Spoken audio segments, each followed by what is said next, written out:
It's often hard to know where to start a conversation with a person of another culture. Whether you're trying to connect with your neighbor, coworker, or friend at church, here are two questions to get you started.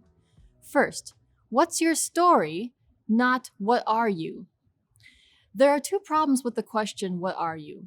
First, it's dehumanizing. And second, it will never lead to organic conversation. There's nowhere to go after, what are you?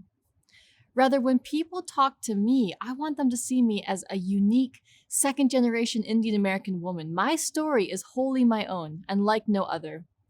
To ask someone, what is your story, affirms that you want to hear about their life, their experiences, and their personhood. It's also important to respond to a person's answers in specific, personal ways. Instead of trying to connect over something you know about their culture, for example, cool, I went to India once, listen to a person's story and respond specifically to what they said. So I grew up in Minnesota. I would love for someone to tell me, wow, you grew up in Minnesota? What was that like?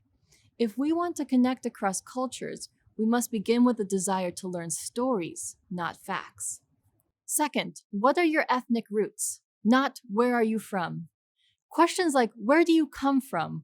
Or no, where are you really from? Are hurtful. They imply that a person doesn't belong here.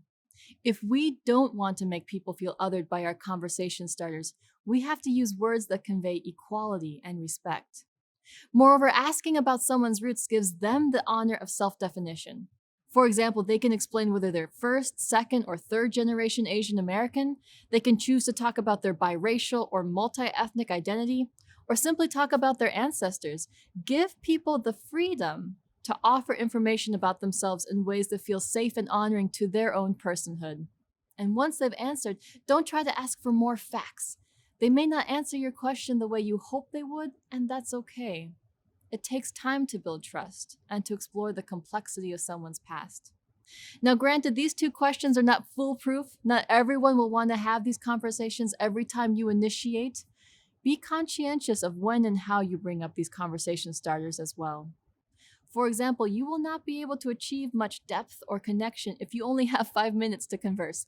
These conversations are best done around a table, over a meal or coffee, and with a lot of time. Make adequate space to listen, process, and honor the person you want to connect with.